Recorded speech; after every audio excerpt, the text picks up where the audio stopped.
What's up and welcome back to MoAn Inc. If you guys are new here, then hello.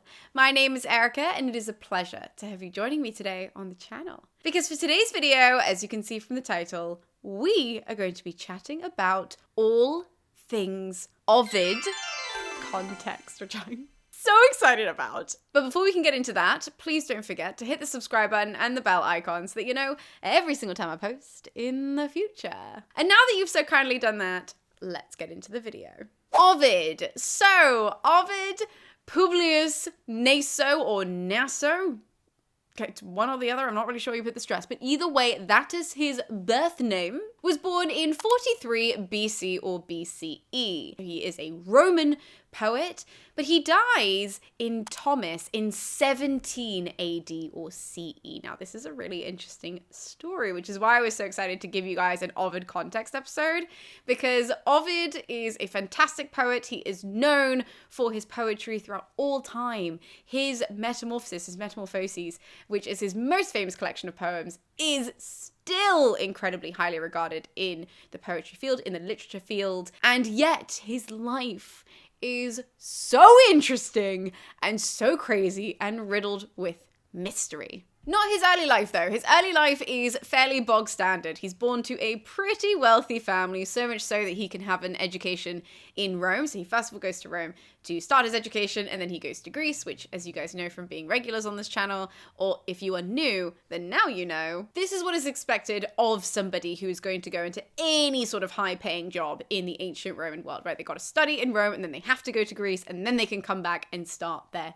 careers. Ovid begins his career by actually taking on some judicial roles, right? There are some rumblings throughout history that he had taken on various different positions, and at some point, he just decides it is not for him. He goes full, like, rich kid arty, if you know what I mean. Like, you know those kids who, like, they have these, like, fabulous educations, and then all of a sudden at one point they're just like, I am gonna go and be an abstract artist. And they just throw everything away. And you know what? In a lot of those cases, that like every single like Hollywood story today, which is like, I need to break free of my parents that want me to be a doctor. Ovid is actually really good at his craft. So when he breaks free of this traditional path that he should be following and says, I'm gonna go be a poet, he's actually really good at it. And he ends up being incredibly successful. So the poems that he publishes are the Amores, which just translates to the loves.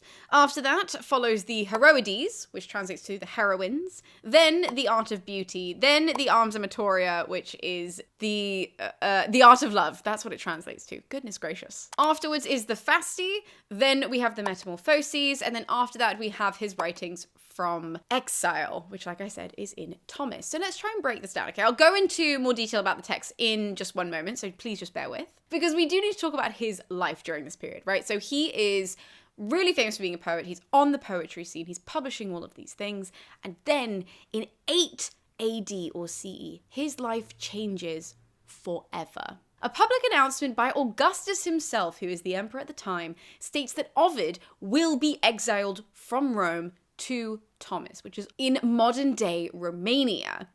Now, this is bizarre for two counts. One, that Augustus is making the speech himself, and the second is that he's going to Thomas. Now, this is not the ordinary place of exile. When you were exiled in ancient Rome, you could be exiled to anywhere, okay? So they would kind of give you a place that you were exiled to, depending on how bad what you did was, right? So you could be close to Rome, you could be further away from Rome, or you could be in Thomas. Now, Thomas during this period is known for being a shithole, and that is putting it lightly. Thomas is a really run-down place. It is kind of a Hellenized port during this period. The Romans have overtaken it, but they haven't actually done anything with it, and so therefore, most people that live in Thomas do not speak Latin. So when Ovid is exiled to Thomas, like, this is a really big statement by Augustus, not only because it's literally coming out of his mouth, but also because he's going to a place that is so far removed from what he is used to. He must have done something really, really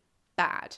And Ovid himself never tells us exactly what he did. We never, throughout all of history, ever find out what Ovid did. However, in some of his writings from exile, he does tell us that he was exiled from Rome because of a carmen et error. Now, as you guys can guess, because that Latin isn't incredibly difficult, that just translates to a song or a poem in this case, and a mistake. Now, he never divulges what exactly those are, which has caused people to just go rampant throughout history to try and figure out what in the world it could possibly be. Now, the poem is maybe an easier one to fall back on. The one that we think he's possibly talking about is the Ars Amatoria, which again, I will break down in just like a second, just tell you guys basically what it's about.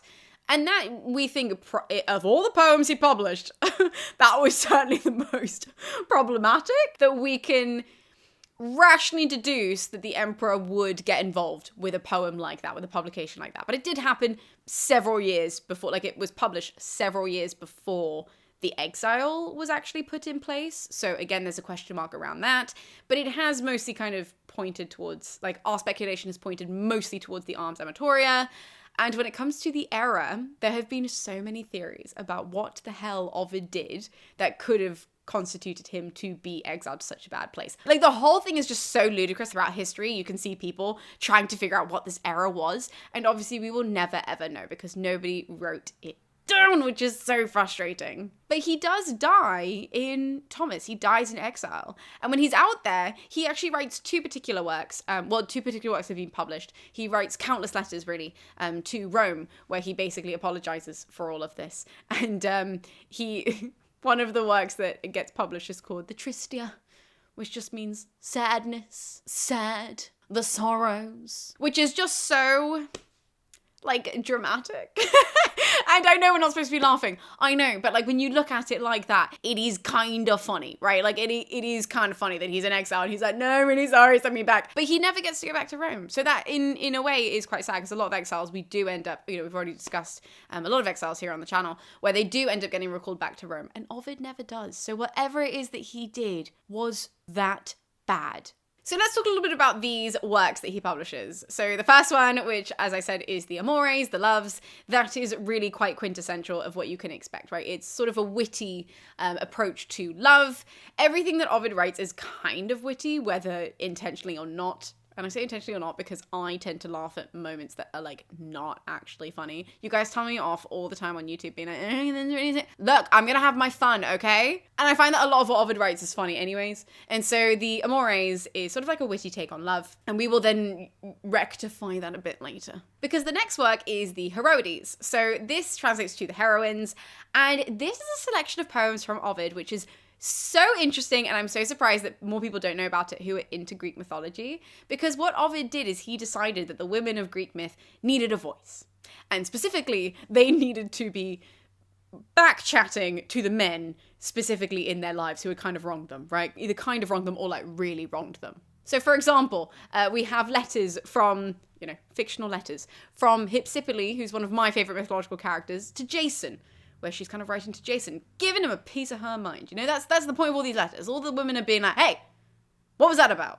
After the Heroides, though, we get the Art of Beauty, which is really sort of a take on like beauty and looks and all of that kind of stuff, as you can probably guess. But we then move into the Ars Amatoria, and this is the creme de la creme. I'm sorry, I know that we're supposed to say that the Metamorphoses is like the best thing ever, and it is. Obviously, it's fantastic, but the Ars Amatoria, you guys, if you have not read the Ars Amatoria, you are in for such a fucking wild ride. This is a selection of poems where Ovid has basically written out like how to seduce women. And it's just ludicrous. Like, obviously when you read it now, it's like, wow, that's like really misogynist. Take that out of it though for like 5 seconds, because otherwise you're never gonna like anything from the ancient world. And if you just read it as it is, the seduction techniques are so questionable. They are so hysterical when you're reading them, like there's no way. But the reason why we think this is the poem that is linked to Ovid's Exile is specifically because he not only talks about seducing women, which, okay, I do actually have to have a caveat.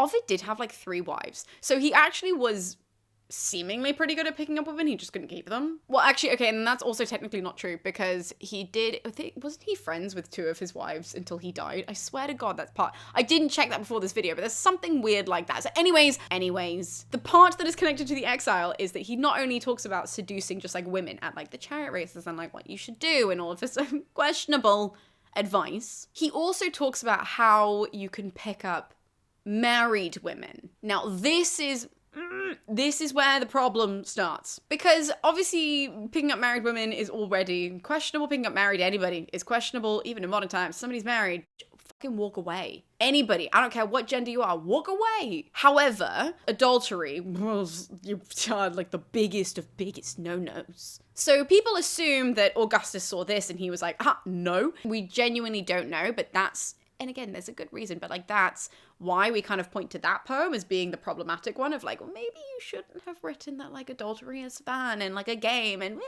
that seems to just be like a terrible idea. But anyway, after the Ars Amatoria, he then publishes the Fasti. Now, the Fasti is one that, like, literally nobody reads. You've got to get really niche when you get into the Fasti. And the Fasti is a poem, it's a text, which is basically talking about the Roman festival calendar. Don't know how else to describe that. But the religious festivals, there we go, that happen throughout Rome. He goes through each one of them in the selected books.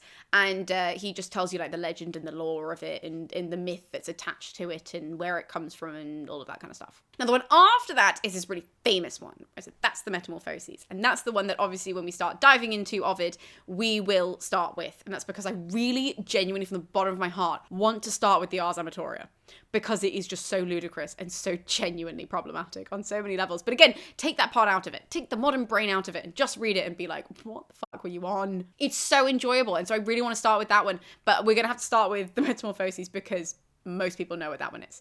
And that is a text where in 15 books, in 15 chapters, as you guys know, Ovid retells all of these Greek myths through a Roman lens. And specifically what he does is so in the 15 books, he has lots of mini myths throughout them. So like the myth of Echo and Narcissus and all of that.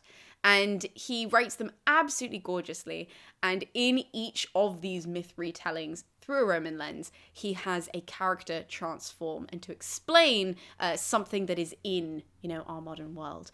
Whether it be a bird type or whether it be a type of rock, if you think of Echo and Narcissus, like that whole story is about how echoes started in caves because Echo herself goes into a cave and she gets really sad and she withers away into rock and she dies. So she changes from being a nymph into being a rock. And then you have Narcissus, who falls in love with himself by looking into the pond. And he's like, oh my goodness, I'm so beautiful, but this person doesn't love me back. And then he turns into a flower, which is why we have Narcissus flowers. And so that's essentially what it is, right? So Ovid goes through this whole mythological canon, basically, and he writes these beautiful poems where he describes how things change and how things transform into different things, and that's the Metamorphoses.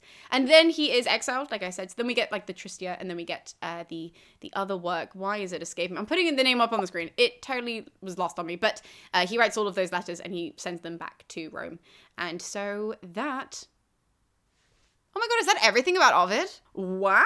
I either spoke really fast or there was not as much as I assumed there was going to be for this video, which is thrilling. So after this, at some point in the future, we will start diving into Ovid's Metamorphoses and I'll walk you through all of those books and all of those myths. So thank you guys so much for tuning in. I am so excited for the future episodes, but for now, I will love you and leave you. And I'll see you next time here on MoAn Inc. I'll see you then.